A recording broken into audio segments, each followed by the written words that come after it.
Bonjour et bienvenue dans mon journal de lecture. Aujourd'hui, il sera question des carnets de la maison morte de Dostoïevski, dans la traduction de André Markovitch aux éditions Actes Sud, qui nous parle donc, ce livre de Dostoïevski, du bagne en Sibérie au XIXe siècle. Livre écrit vers 1860, quelques années auparavant, ou même juste avant, je crois, Dostoïevski a passé lui-même 4 ans au bagne. Et donc c'est à la fois un témoignage venant de quelqu'un qui a vécu au bagne, qui a été condamné, mais c'est aussi un récit de fiction, très difficile de savoir qu'est-ce qui est fictionnel, qu'est-ce qui est réel dans ce livre-là, et là n'est sans doute pas l'essentiel. Ce qui est sûr, c'est que on nous décrit le bagne vers le milieu du XIXe siècle en Sibérie, l'ancêtre des goulags du XXe siècle. Un lieu donc terrible, mais en même temps un lieu très humain dans les êtres qui le composent, principalement les prisonniers. Et ce livre m'a beaucoup marqué par les portraits des prisonniers, leur diversité, leur énergie de vivre malgré tout dans ces conditions-là. Et c'est une sorte de tableau de plein de personnages très très variés, parfois comiques, parfois au destin tragique. Ça nous raconte plein d'histoires, donc on est pris dans ce récit comme dans un roman. D'ailleurs, je pense qu'on peut dire que c'est un roman. Et au fond, ça s'appelle Carnet de la maison morte, dans d'autres traductions de la maison des morts. Donc il y a cette présence de la mort, et la mort rôde, oui, mais en même temps, c'est terriblement vivant. Alors quelques passages du livre pour se faire une petite idée, ceux qui m'ont titillé le plus, ceux qui m'ont touché parfois. Chez Dostoïevski, on mêle les récits aux réflexions, aux regards analytiques portés sur ce qu'il voit. Et évidemment, c'est intéressant d'avoir aussi cette dimension-là, cette dimension réflexive, cette dimension qui essaye de comprendre ce que l'on voit. Notamment sur la question de la liberté, question essentielle quand on est au bagne, puisqu'on en est privé. Alors voilà ce que Dostoïevski écrit sur la liberté. Qu'est-ce que le détenu place plus haut que l'argent? La liberté. Ou ne serait-ce qu'un certain rêve de liberté. Or, les détenus sont de grands rêveurs.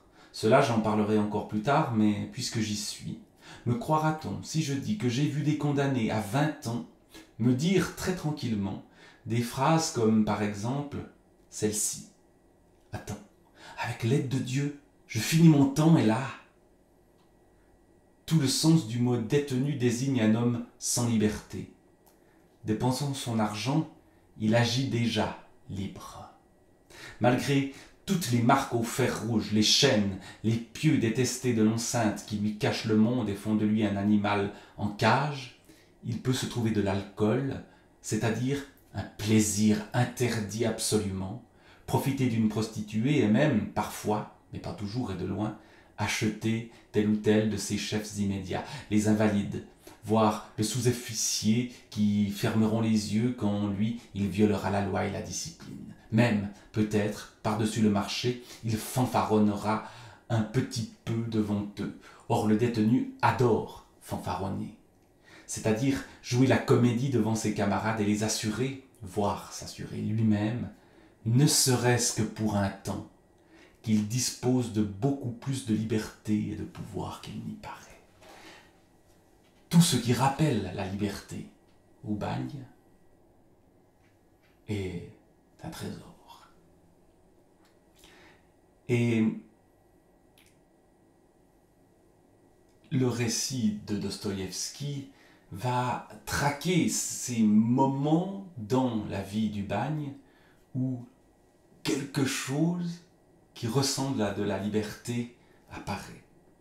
Il y a notamment la pièce de théâtre jouée par les détenus pour Noël, qui se prépare en secret et qui se joue devant les autres détenus et qui est menacée à tout instant d'être interdite par le major, qui est un horrible personnage qui règne sur ce camp de prisonniers. Mais la pièce a lieu et c'est un spectacle extraordinaire. C'est une obscure pièce de théâtre sortie d'on ne sait où, mais d'après Dostoïevski, d'après le personnage qui est peut-être une sorte de double de Dostoïevski dans ce livre-là, c'était terriblement mieux joué que dans les beaux théâtres des capitales. Et surtout le public, vivant ce moment-là, souvent des gens complètement incultes qui ne sont jamais peut-être allés au théâtre dans leur vie libre auparavant, soudain sont fascinés et vivent une sorte d'extase à la fin de la pièce. Voilà comment ça se termine, ou même pendant la pièce. Ce qui passionne le plus le narrateur des Carnets de la Maison Morte, c'est l'attitude du public. Mais ce qui me passionnait le plus, c'était les spectateurs. Là, pour tous, c'était le cœur sur la main. Ils se livraient sans compter à leur plaisir. Les cris d'approbation résonnaient de plus en plus. En voilà un qui pousse son camarade et, à la hâte, lui confie ses impressions, sans se soucier, et même, sans doute, sans le voir, de qui est à côté de lui. Un autre, pendant une scène comique, se retourne soudain tout exalté vers la foule, fait courir son regard sur les autres, comme s'il appelait tout le monde à rire, agite le bras et tout de suite revient avidement vers la scène. Le troisième se contente de claquer la langue et les doigts et n'arrive pas à rester en place. Et comme il n'a pas le moyen de bouger, il passe sans cesse d'un pied sur l'autre. À la fin de la pièce, la gaieté générale avait atteint l'extrême limite. Je n'exagère rien. Imaginez le pénitencier, les fers, l'absence de liberté, les longues et tristes années devant vous, une vie monotone, comme l'eau de la pluie par une lugubre journée d'automne. Et brusquement, tous ces gens opprimés, emprisonnés, sentent qu'on leur permet, pour une heure, de se redresser, de se réjouir, d'oublier le lourd sommeil, de faire tout un théâtre. Et de le faire comment encore ? En faire la fierté et l'étonnement de toute la ville. Regardez, n'est-ce pas, comment sont nos détenus. Moment d'extase, moment de liberté, bref, mais intense. Et ce livre en est plein de ces moments-là, de ces personnages qui parviennent un moment à s'évader. Il y a un récit d'évasion, forcément dans une histoire de bagne, il y a toujours un récit d'évasion qui finit mal, mais qui provoque l'enthousiasme, même de ceux qui sont restés au bagne. En tout cas, pendant la courte période où les prisonniers ont pu s'évader.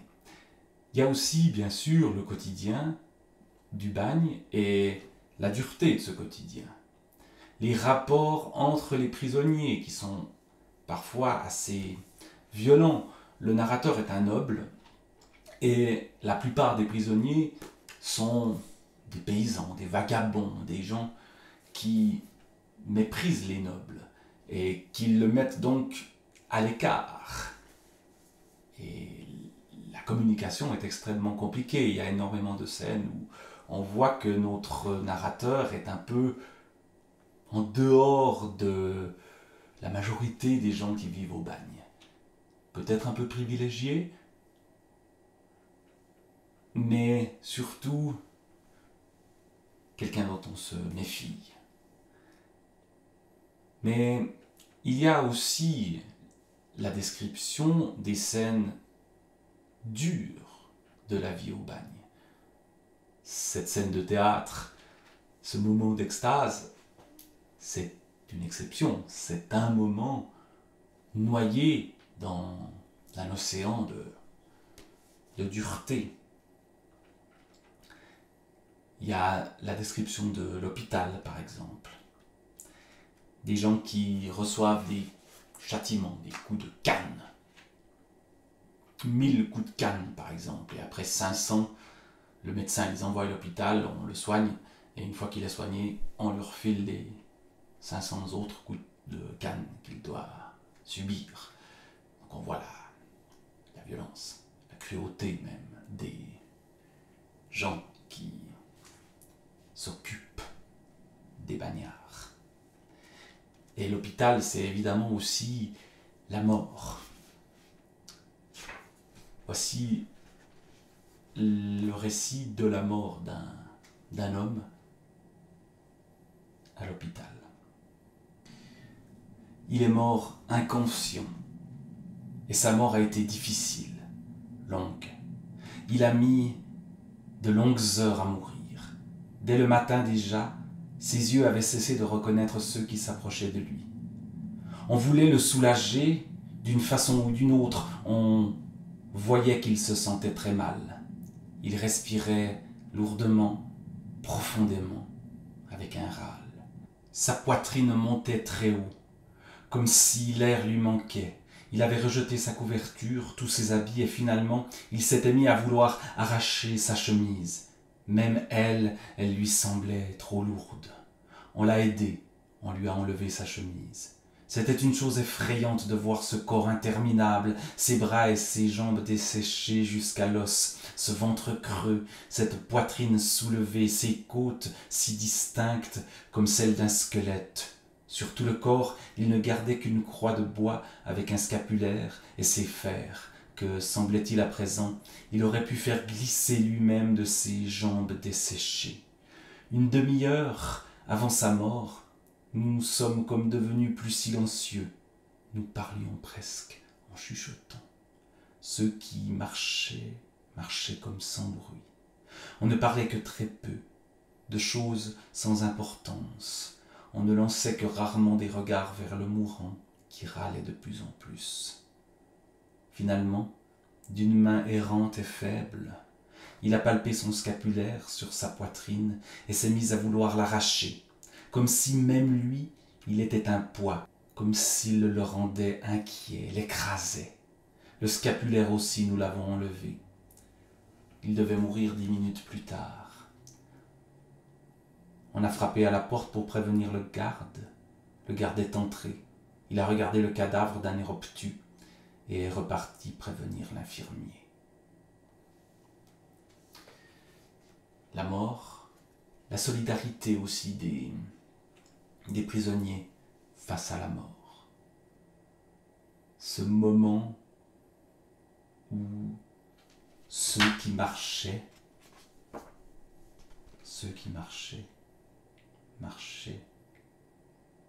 attendez que je trouve ça. Ceux qui marchaient comme sans bruit. Donc lieu de souffrance que ce bagne, avec également la violence, des châtiments.